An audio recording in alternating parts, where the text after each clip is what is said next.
Remember, a Hallmark card when you care enough to send the very best.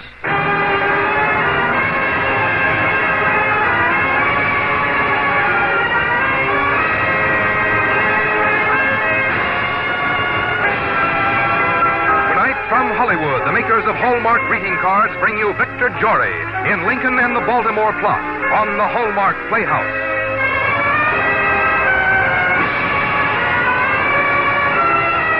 Each week, Hallmark will bring you Hollywood's greatest stars in outstanding stories chosen by one of the world's best-known authors, the distinguished novelist, Mr. James Hilton.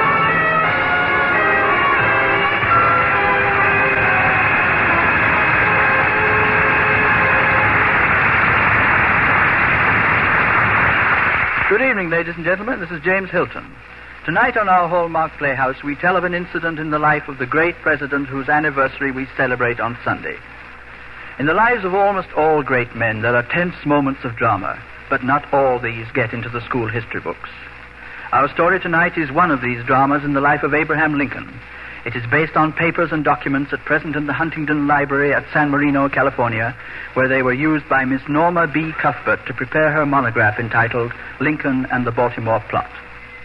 I think you'll agree that in this case, a work of scholarship produced a very exciting result. Now for a matter that's of special importance whenever a Lincoln story is dramatized. The part of Lincoln, with its many-sided brilliance, and above all its nobility of character, has always fascinated actors.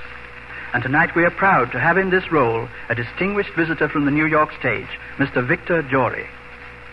And now a word about Hallmark cards from Frank Goss before we begin the first act of Lincoln and the Baltimore Plot. We celebrate a day of thoughtfulness and sentiment next week, St. Valentine's Day.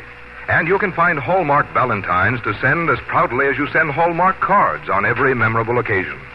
On the back of each Valentine, you will see the hallmark that is your assurance of perfect taste. That hallmark is a symbol which all who receive your Valentines will quickly recognize, and they will know you cared enough to send the very best. Now, Hallmark Playhouse, presenting Lincoln and the Baltimore Plot, starring Victor Jory.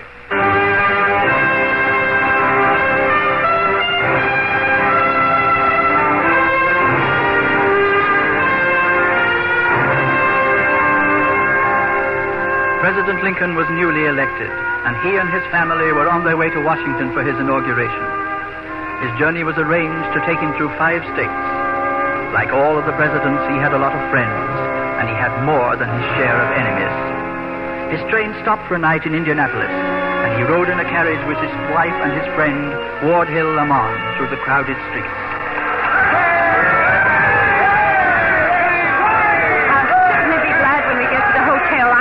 I've seen so many people on the street. The president doesn't pass by often.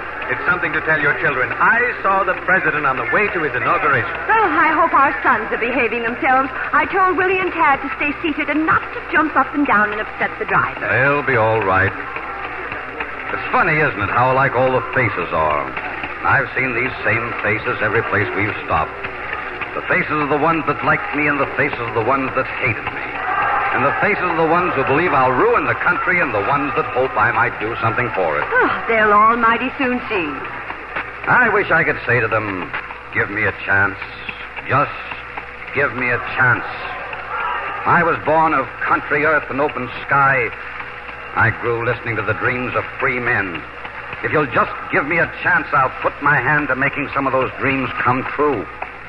I don't want to take anything from the country. I just want a chance to give. Well, if that's what you want to say, why don't you say it? You can't say those things. All you can do is stand up before them and state your views and hope that they'll sense how you feel and give you a chance to live and... To live? Well, you talk as though you expected them to try to kill you. Nonsense. Well, there's the Bates Hotel up ahead, unless I'm very much mistaken. That's it, all right. Yeah, we're stopping. Let me get out of the carriage first. No, I'll get out first. Listen to them. They love him. Any one of them could have a gun. Yes, many of them have. Oh, I'll be glad when we get him back on that train.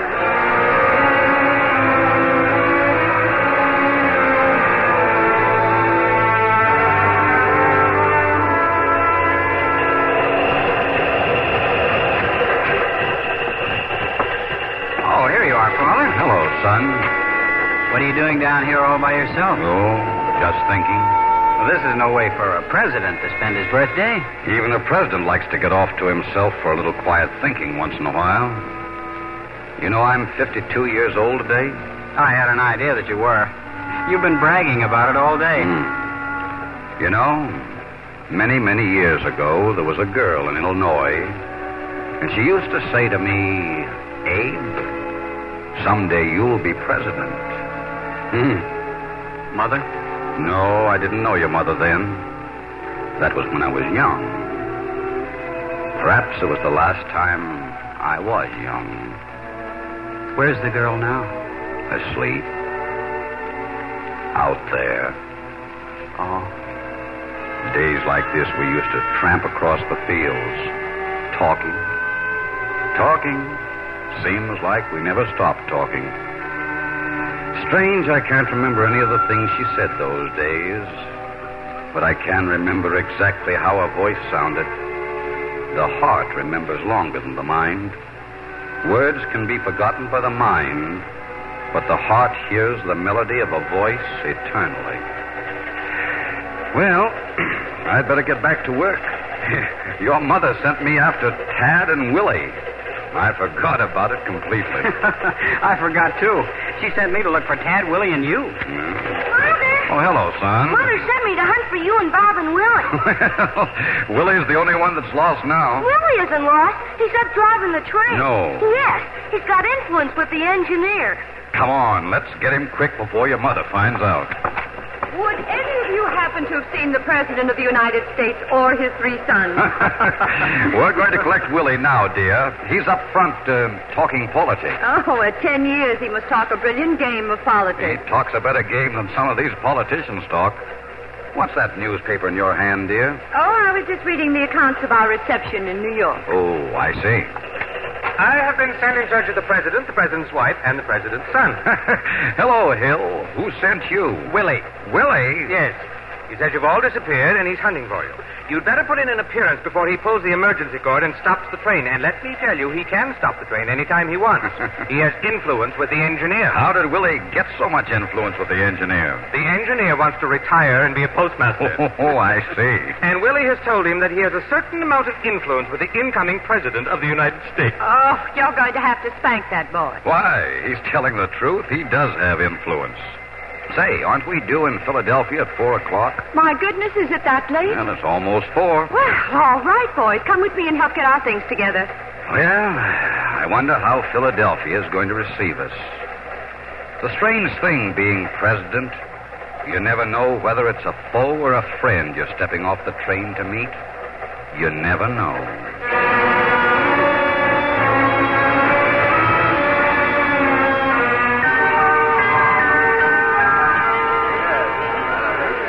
Oh, my dear, I've shaken so many hands tonight that my arm feels like it's going to drop off. Well, we really should go back into the reception room. Well, even the President of the United States is entitled to a few minutes to get a breath of fresh air. Oh, here you are, Mr. President. Hello, Hill. Mr. President, I'm afraid I'll have to take you away from the reception for a few minutes. Oh. There's someone who has a message of great importance for you. Oh, who is it? It's Mr. Alan Pinkerton. The detective? Yes. What does he want with the President? Oh, it's purely a routine matter, Mrs. Lincoln. You go in and entertain the guests, dear. I'll only be a few minutes. Pinkerton's a fine detective. He's in the next room. President, this is an honor. How do you do, Mr. Pinkerton? Won't you sit down? Thank you. Mr. Lincoln, as you may know, I've been in the employ of the Philadelphia, Wilmington, and Baltimore Railroad to guard the line. Yes, I know, Mr. Pinkerton. Recently, from some of my employees, I've had word of a concrete and definite plot to assassinate you on your way through Baltimore the day after tomorrow. Oh? And who is it that's going to assassinate me? The ringleader is a barber named Fernandino. I never heard of him. Neither have I. He's the head of several treasonable secret military societies in Baltimore. This plot, Mr. President, according to the conspirators themselves, even includes some of your Baltimore police escort. Mr. Pinkerton became a member of the group for a time in order to find out what their plans were. Fernandino says he'll immortalize himself by plunging a knife into your heart. And is that the chief threat against my life, the half-crazed threat of a foreigner? Don't underestimate this foreigner, Mr. President. He heads a large group. They've worked out their plot in the greatest detail. I've had several men on the case, and their reports all coincide with mine. I see. Well, how are they going to accomplish this deed that they have resolved on? There'll be only a small police force at the railroad depot in Baltimore. A fight will start to draw off the policemen at the moment of your arrival. Then the assassins will close around you, and the deed will be accomplished. Well, Mr. Pinkerton, accepting your statements at their face value, what do you propose to do about this? I would like to take you to Washington tonight, secretly. I can't do that, Mr. Pinkerton. Tomorrow morning I'm scheduled to raise the flag over Independence Hall, and then I must visit the legislature at Harrisburg. I'm not going to run away in the night like a frightened schoolboy. I'll be the laughing stock of the country. As the President of the United States, it seems to me you owe it to the country to take whatever precautions seem necessary for the preservation of your person. Even at the risk of appearing a coward? At any risk whatsoever. So I shall remain in Philadelphia, and perhaps, after your engagements tomorrow, you will reconsider. Well, thank you, Mr. Pinkerton, but I doubt it. Now, come in and join the guests. Mr. Lamont will show you about, won't you, Hill? It will be a pleasure.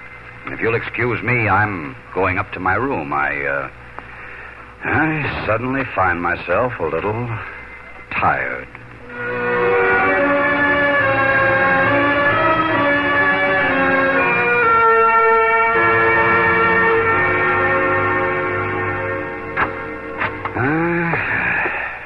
Good evening, Mr. President. Who are you? I'm Fred Seward, Mr. President. Your son, Bob, brought me up to your bedroom. He said it was the best place to talk to you confidentially. Oh, I see. My father sent me from Washington with some letters which he said were of such importance that he would trust them to no one else. He said he would have come himself, but with the war situation looking more and more grave every day, he didn't feel that anyone could leave the Senate. I understand. You are aware of the contents of these letters? Yes, Mr. President. Your father writes that a New York detective has reported that there is serious danger to me in Baltimore. A Chicago detective named Pinkerton told me the same thing about an assassination plot. My father asked me to urge you not to go to Baltimore. Well, I don't see how I can change my plans now. I must go through Baltimore. I must go through Baltimore.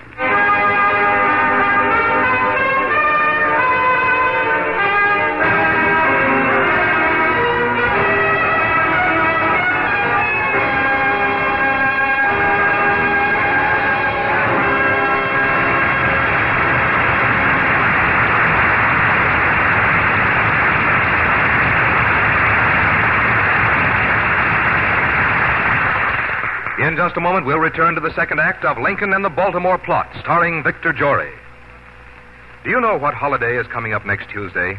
It will be St. Valentine's Day, a time that always brings up longing for the thoughtfulness and graciousness of bygone days. And the question is often asked, why can't we have the lovely Valentines today that people used to send when gallant gentlemen drove high-stepping horses to court their ladies fair? Well, this year you can find Valentines just like the ones sent in those thoughtful days of long ago. For the makers of Hallmark cards have created old-fashioned Valentines this year, one of the most beautiful collections you have ever seen. Valentines in 3 dimensions, with lacy designs, standing out from the rest in that quaint old-fashioned way. Here's one for Mother, with pink roses and blue forget-me-nots, enchantingly beautiful. And here's another for someone very dear, a lacy heart designed with ribbon and flowers. Here's another Valentine of red with heart of pure white silk. Let's read the verse within. A Valentine greeting, and with it there goes a feeling much warmer than anyone knows. A feeling that's heartfelt and specially true, because it's intended especially for you. What charm these Valentines capture. I hope you won't miss the unusual opportunity they offer you this year to remember your loved ones and friends on St. Valentine's Day. Because they're Hallmark Valentines, it's easy to find one for everyone you'll want to remember. To say just what you want to say, the way you want to say it, with the added meaning of that hallmark on the back to show you cared enough to send the very best. Now back to James Hilton and the second act of Lincoln and the Baltimore Plot, starring Victor Jory.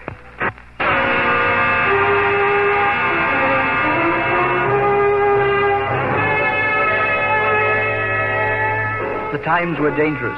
The threat of storm rumbled low across the land, and history held her breath, waiting for it to break.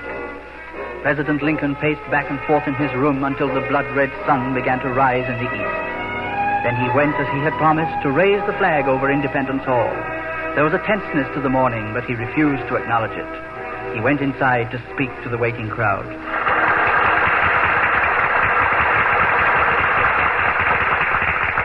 I am filled with deep emotion at finding myself standing in this place where were collected together the wisdom, the patriotism, the devotion to principle from which sprang the institutions under which we live. Liberty as a hope to all the world for all future time was the sentiment which guided those who met here. If this country cannot be saved without giving up that principle, I would rather be assassinated on this spot than surrender it.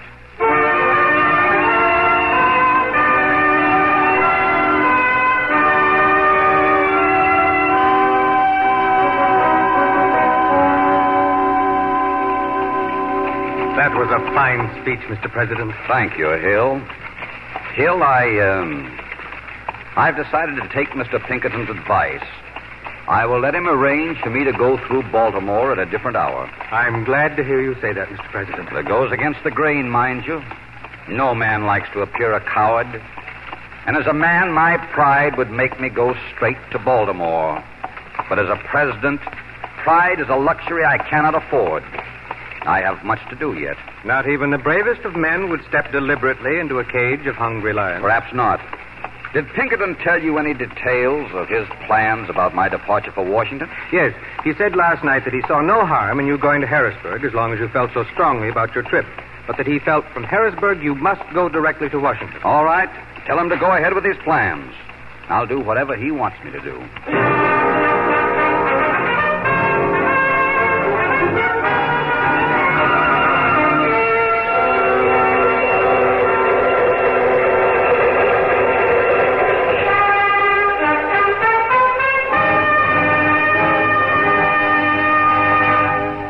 Of Harrisburg, while I have been proud to see today the finest military array I think that I have ever seen, allow me to say in regard to those men that they give hope of what may be done when war is inevitable. But at the same time, allow me to express the hope that in the shedding of blood, their services may never be needed.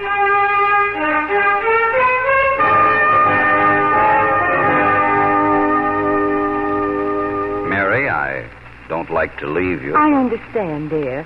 Mr. Pinkerton wants the rest of us to go on to Baltimore as originally planned. Yes, Hill is waiting for me downstairs now. Who's going with you? No one. Just Hill and you? Yes, just Hill and me and one car and locomotive and one engineer. Well, is that safe? Pinkerton seems to think so. It's being done in the best detective fashion. There will be no lights, no communications. The telegraph linesmen have cut all the wires. No telegrams will be delivered in or out of Harrisburg until Mr. Pinkerton gives the word. Will this train take you all the way to Washington? No, just to Philadelphia. Pinkerton is going to meet us in Philadelphia and get us on the New York-Washington train. Yeah. God keep you. And you. And the boys. Goodbye, my dear.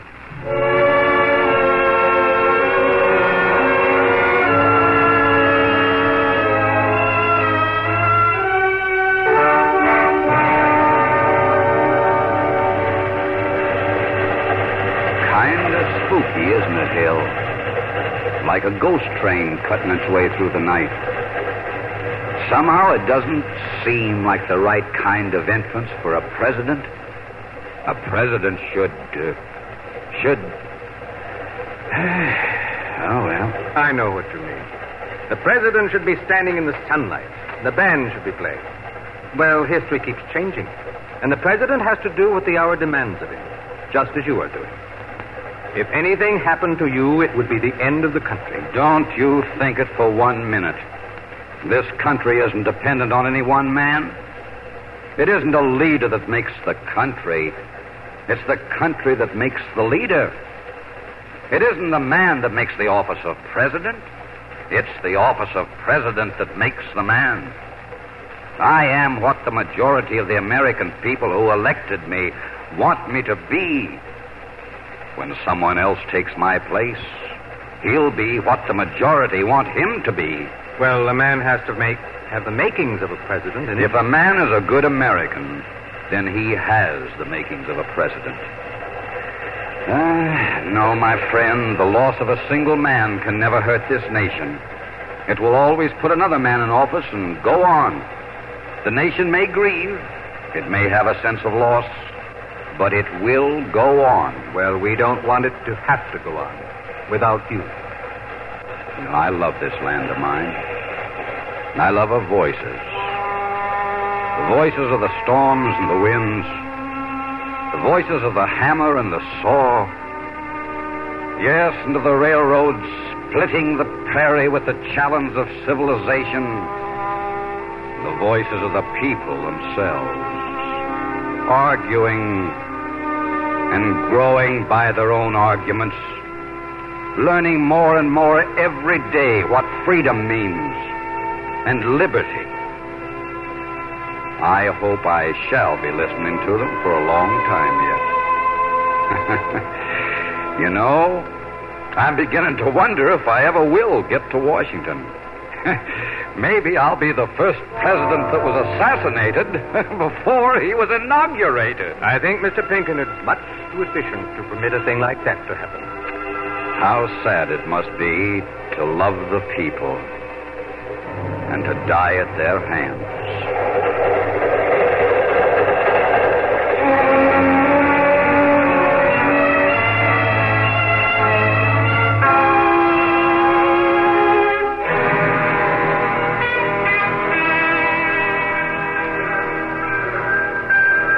Pinkerton over by the corner. Well, I'm beginning to feel like a fugitive. Come on. Here you are, sir. Come with me. Did you have a pleasant trip? I've had pleasanter, but nothing quite so interesting.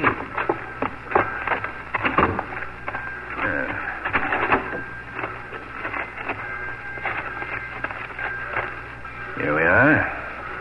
Now, if you, Mr. Lemon, will get in. We're going to the PW&B station, where you'll board a regular passenger train.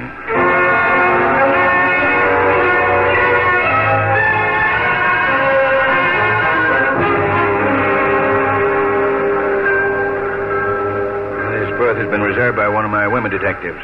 She said it was for her invalid brother, you. I'm beginning to feel more and more like one. Well, kindly remain in the berth with the curtains closed until you reach Washington. Above all, don't so much as stick a whisker out of the berth while the train is in Baltimore. Yes, Mr. Pinkerton. I shall be close by until you're safely in Washington. Thank you. Believe me, from the bottom of my heart, I thank you for all your efforts in my behalf. Try to get some sleep, sir. I know this has all been a great deal of strain. Yes, I will. Well, we're on our way.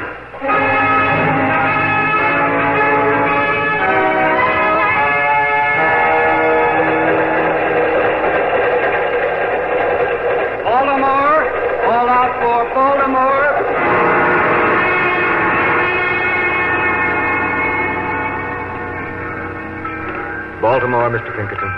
Yes, Mr. Lamont. Baltimore. I think he's asleep. Well, so far, so good. One of my men just reported to me that all was well. The depot was perfectly quiet. Baltimore is asleep. Good night, Barber Fernandino. Sleep deeply. The ships have passed in the night, and the hour and the man have escaped you.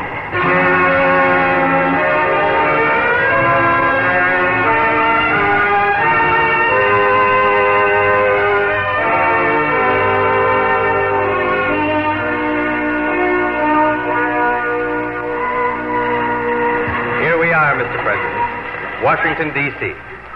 Just a moment. I'll get off ahead of you, if you don't mind. Where's Mother Pinkerton? Were you asking for me, Mr. President? Welcome to Washington. I might have known. Now, how did you get down there on the platform ahead of me? He got off the car ahead. Well, let's get off. Senator Seward is waiting at Willis to breakfast with you, Mr. President. He didn't want to cause any commotion by appearing on the platform. How do you know he's waiting at Willard's? The message was conveyed to me by certain sources. Mr. Pinkerton, you are amazing. Mr. Lincoln, may I return the compliment? My association with you shall always be one of my most treasured memories. Thank you, Mr. Pinkerton. Thank you, Mr. President. And now, this is where we say goodbye. The only thing I must do now is restore the telegraph service and send this message by code. Here, read it if you like. This is to report the safe arrival in Washington of President Abraham Lincoln.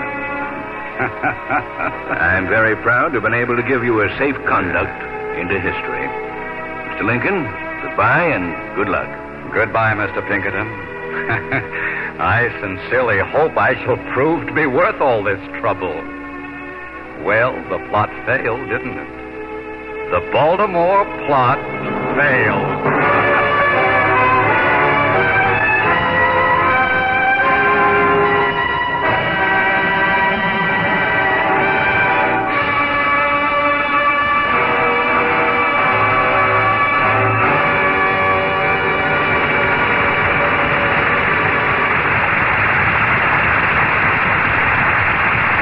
Jory and James Hilton will return in a moment.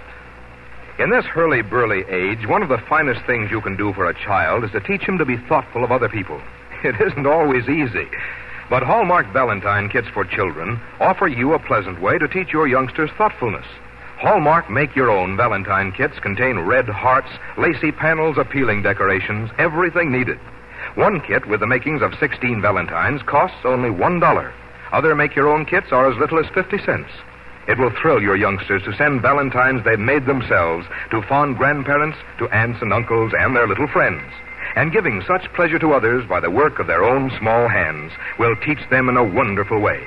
So tomorrow, stop in at the friendly store where you buy Hallmark cards and ask to see Hallmark Make-Your-Own Valentines. Here again is James Hilton.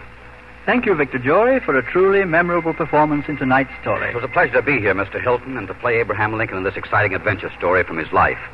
The fact that it is one of the lesser-known incidents from Lincoln's life made it particularly intriguing to me. That's about how we feel, Mr. Jory. With Lincoln's birthday just a few days away, it seemed to me to provide a fascinating drama as well as a timely one for Hallmark Playhouse. Yes, Mr. Hilton, your story selection tonight was as timely as your Hallmark cards. Frankly, I was delighted to hear about those old-fashioned Hallmark Valentines. I've always felt there's a place in our modern lives for thoughtfulness and honest sentiment. But tell me, who's joining you next week on Hallmark Playhouse? None other than Ethel Barrymore. You can imagine how proud we are to have on our Hallmark Playhouse the leading lady of the American theater. And Miss Barrymore will star in a story written by one of America's best-loved authors, Miss Edna Ferber. It has the rather unusual title, April 25th, as usual. And it's a warm-hearted story of a Middle Western family and their problems as the children grow up. A problem as American as the little Wisconsin town they call their home. Until next Thursday, then, this is James Hilton saying good night.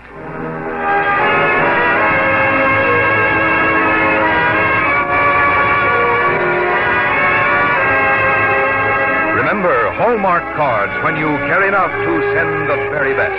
Victor Jory can be seen currently in the 20th Century Fox production Caribou Trail. This is Frank Goss saying good night to you all until next week at the same time when James Hilton returns to present Ethel Barrymore in Edna Ferber's April 25th as usual. And the week following, the autobiography of Will Rogers, edited by Donald Day, when our star will be Edward Arnold, who will tell you the story, with Will Rogers Jr. portraying the part of his illustrious father. And the week after that, John Fante's The Wine of Youth on the Hallmark Playhouse. This is CBS, the Columbia Broadcasting System. This is KNBC, Kansas City, Missouri. Stay tuned for Earl's...